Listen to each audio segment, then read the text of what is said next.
In the realm of project management, overconfidence can be a slippery slope.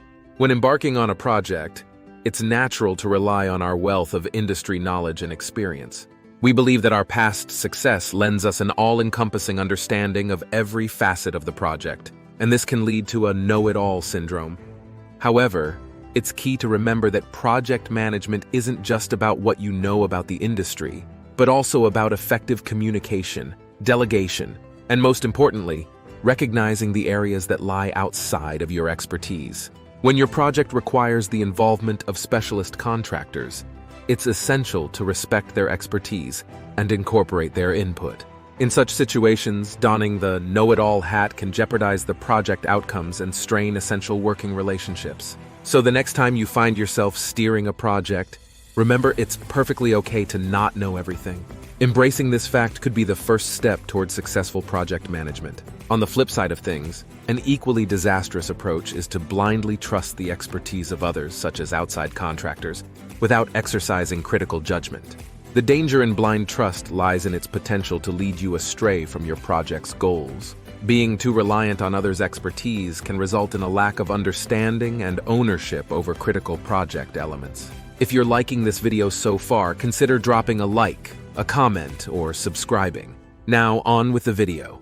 Embarking on a project is akin to setting sail toward a defined goal. Much like the captain of a ship, the project manager needs to define the route and the ultimate destination. This includes detailing who is going to perform the work, especially when the expertise needed lies outside the internal knowledge base. However, it's important to tread the fine line between setting the scope and dictating the terms too strictly. While outlining the objective of the project is crucial, whether it's to install equipment, repair it, or any other task, excessively rigid terms can get you stuck. It's like paying for a service that yields no tangible benefit. This could result in technically successful projects. They were completed on time and within budget, yet they deliver no real value to the organization. Hence, it's a balancing act to define the purpose and scope of the project without stifling the expertise of those brought in to execute it.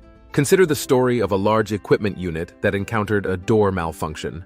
The issue led to prolonged downtime, and initially, the process of rectifying the problem was hindered due to a transition in management. Subsequently, responsibility for this project landed squarely in my lap.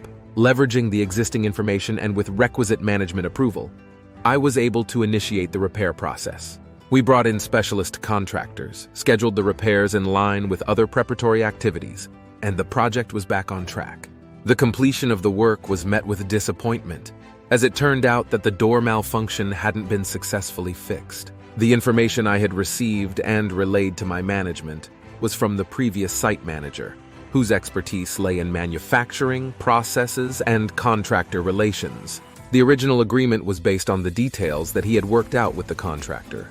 However, those details didn't adequately address the specific malfunction of the door, rendering the repair ineffective and the equipment unit unusable, a significant problem.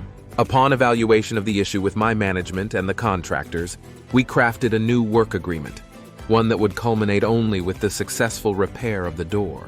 The contractors were given more latitude to stipulate what was required to complete the project. Questions were asked to ensure comprehension, and eventually, the revised agreement was approved and implemented.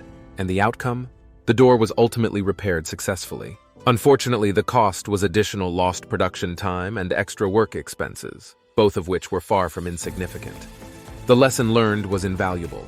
Open-mindedness, a focus on goals, and flexibility in project management are keys to delivering real value to an organization. Indeed, the realm of project management is not a black-and-white territory. Trusting your expert contractors implicitly is just as perilous as underestimating their knowledge and expertise. It's crucial to understand that every stakeholder in a project, including expert contractors, has their objectives and motivations.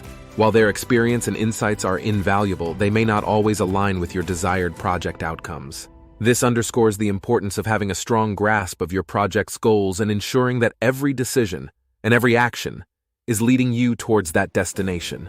It's not the expert's responsibility to decipher and realize your vision. The onus is on you to articulate and steer the project toward its intended outcome. In project management, as in life, balance is key.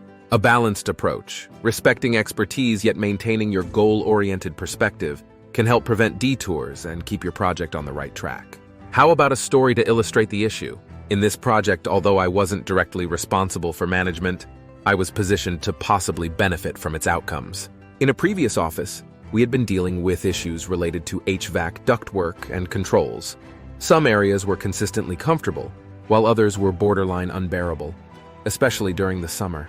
The project aimed to alleviate these issues. An HVAC contractor was hired to install dampers and thermostats, intending to create zones of consistent comfort.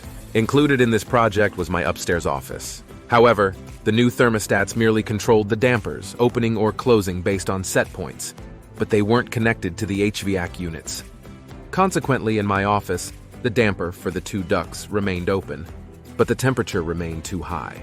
The thermostats controlling my ducts were located downstairs and would reach their set temperatures much quicker than my upstairs office, causing the HVAC units to shut off prematurely.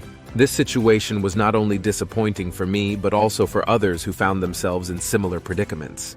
There came a moment in the project when I had the opportunity to engage with one of the HVAC technicians. The outcome of the conversation, as I had somewhat anticipated, was disheartening. His objective was to install dampers that would open and close as needed, directing airflow to my office and others. However, when I asked him directly whether these newly installed thermostats were linked to the HVAC units themselves, he confirmed that they weren't. They only controlled the dampers. My next question was crucial. I asked what would transpire if the downstairs control thermostats attained their set temperatures more quickly than my upstairs office, thereby switching off the HVAC units prematurely. His response, delivered with a hint of perplexity, was exactly what I had feared. He posited that while the dampers would remain open, there would be no airflow. It was at this point that I realized, with a sinking heart, that the project was not going to perform as we had hoped. I don't wish to appear conceited or dismissive.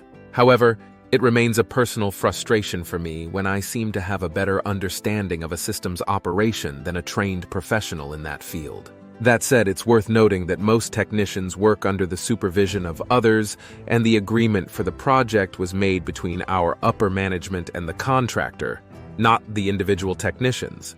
This situation underscores the importance of understanding your project's goals and being proactive in engaging with experts. To achieve desired outcomes, it is crucial to ask pertinent questions at the right junctures and not merely rely on the perceived expertise of a professional.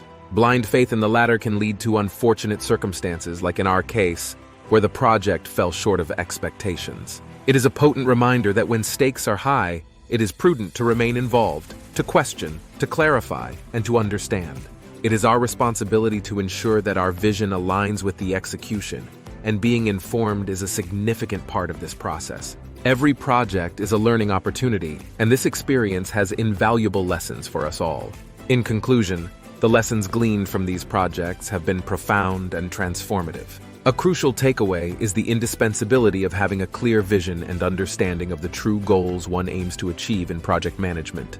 Without this guiding compass, it is all too easy to lose one's way, whether due to an overestimation of one's knowledge and abilities or an over-reliance on the expertise of others. This is a gentle but firm reminder that success in projects calls for a delicate balance of confidence in oneself and trust in others, coupled with an unwavering clarity of purpose. Indeed, the planning stage is the backbone of any successful project. It is during this phase that the scope and vision of the project are meticulously defined. It is paramount to make sure all agreements are oriented towards the achievement of the project's goals rather than on peripheral elements that may not contribute significantly to the desired outcome. It is far easier and less costly to modify details, clarify ambiguities, or even change directions before work commences. This phase of a project presents the perfect opportunity to avoid costly diversions and missteps. I have learned this vital lesson the hard way. I hope that my experiences can serve as a beacon, guiding you away from similar pitfalls. If you liked this video and made it to the end, consider dropping a like, a comment, or subscribing.